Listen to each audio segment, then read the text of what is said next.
the meeting that we had this week, like I said, it was with a smaller CPA. And, kudos to your program because literally following it step by step, week one, week two, week three, it was just amazing how, like you said, for one, I had this perception of a CPA and they were way up here. And then when you talk to them, you're like, wow, these people are not organized as much as I thought they were. And then you realize you can really bring value to them that they have no idea. So I saw that, but then that was a CPA introduction. Well, then because of my insurance agency, we reached out to a few clients. Well, we found a big fish. Hmm. And now we're working with the big fish. But I said, this is an opportunity where I need to go and reach the CPA first, because I mean, this was a business that was generating between $5 to $10 million a year. The guy's paying close to $200, 200,000 in taxes, and he's the business owner. So in Yep. my teaching or in my following the program, I realized that not just going after him is important, but going after the CPA. But that's a relationship that's over here, and then I'm just over here developing one with a CPA. So I can see where this can get stretched. You can get stretched really, thin quickly. And this one deal is in Texas. This other deal is here in Charlotte, North Carolina. Yep. Yep. So Well said.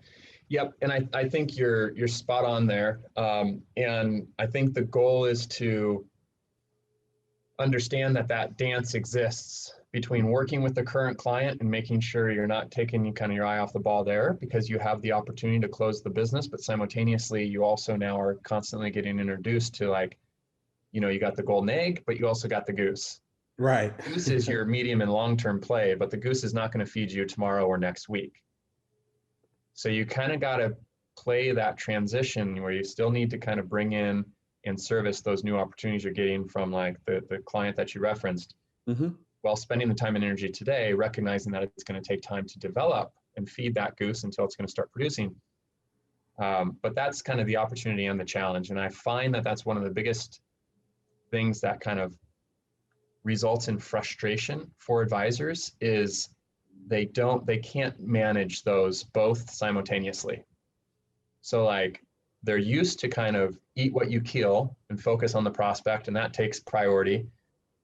And then they get introduced to this idea of forming the relationships and the partnerships with the CPAs in more of a holistic and proactive manner, and they get super excited about that. They spend all this time and energy there, and then, like, a month or two later, it's like, this isn't feeding me as much as the eat and kill model was. So then they get pulled over here, and it's like they just ping pong back and forth. And that never turns out well, regardless of what we're doing. It's like changing diets back and forth, back and forth. It's just like, you just kind of got to find that balance and then ride that routine and do that for months and months and months. And then you kind of slowly look at the KPIs, figure out what's working, what's not working. We adjust to improve. Then you fast forward a year or two, and all of a sudden you got some pretty good relationships that are producing. Well, you didn't take your eye off the ball, so you still had enough revenue to kind of feed the machine as you were building. So would you recommend, if you have the means to do it, maybe start eyeing somebody within your practice? In my situation, I have an agency. So would you start looking at maybe somebody that you would kind of groom to be a manager, account manager, and maybe even consider to bring them on as an employee so that you can control that entire, relationship and make sure that they don't go away with your goose or the golden eggs? I think it's a really good idea. I just don't think it should be priority number one. I think priority number one should be understanding the model and figuring out how to constantly have 2 new conversations a week with CPAs. Okay. And once you can do that for a couple months, you look and go, okay, I've had 15 conversations, right, Charles? You know your KPIs with your CPAs. Do you mind sharing, like, just over the last, like, 60 or 90 days, how many meeting number ones and meeting number twos, how many are you partnered with, where they at, et cetera? Oh God. I know I'm putting you on the spot with the KPIs, but real rough. Well, I'll pull up a spreadsheet and I'll tell you exactly. But while I'm doing that, Billy, did that really large client that you ran across, did you do a CIQ on them? We did. I didn't have a chance to get it in for this morning, but yeah, I did get the CIQ back. Yeah. And then what was their answer on the who does your taxes and how do you rate them? Well, he was the CPA of that particular client um, was kind of a third party. The relationship was through an agent of mine who already, the client was on board with what we were doing. But because of the training, I said, let's not try to tackle the customer until we get the CPA. Because when we looked at all of the opportunities that were there was quite a bit of things that the CPA just may not have been aware of. And I thought it might be a way to introduce myself to the CPA to make the deal easier with the client who's already on board. Yeah. So Anton, you cover that multiple times about, leveraging into the into the relationship. Mhm. I always, get the CPA, treat them as a prospect. And if they're a knucklehead, you drip on them. And if they're not wanting to get with the program, you've got a great client that you can take to one of your partners. But you need to have partners as fast as you can. But like Okay. Anton said, but last year, to answer your question, I did, starting in mid-August up until the 1st of January, I did 26 meeting number ones with CPAs. And then since I joined the program, I've done 38. And out of that, we've produced, call it 6 CPA relationships, but holding true to the, and Anton, I think you still say it's generally, the KPIs are generally between 30 to 50% for each step along the way. Yeah.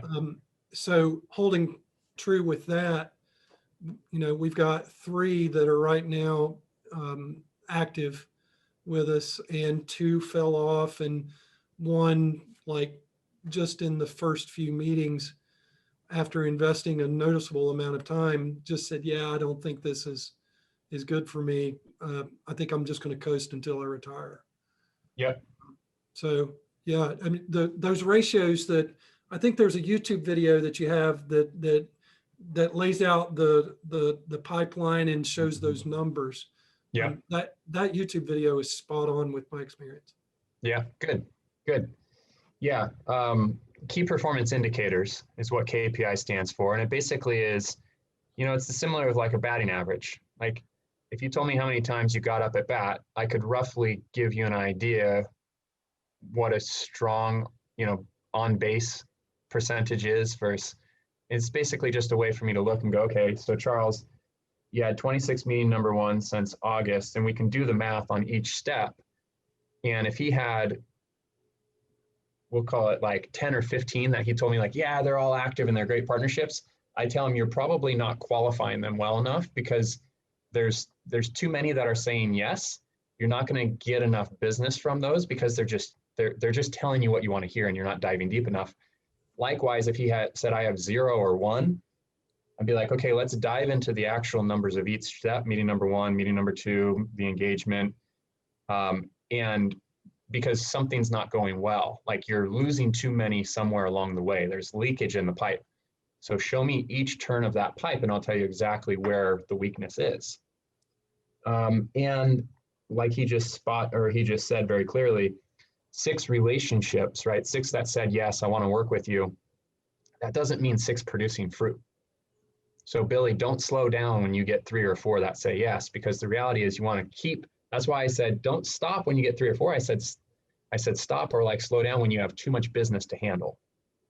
Because even once they say, yes, I want to work with you, people don't like change. They get in their own way. They get busy. Their neighbor called and said, boo, and they got scared. Like, who knows what happened, but there's always things that get in the way, even once they say yes.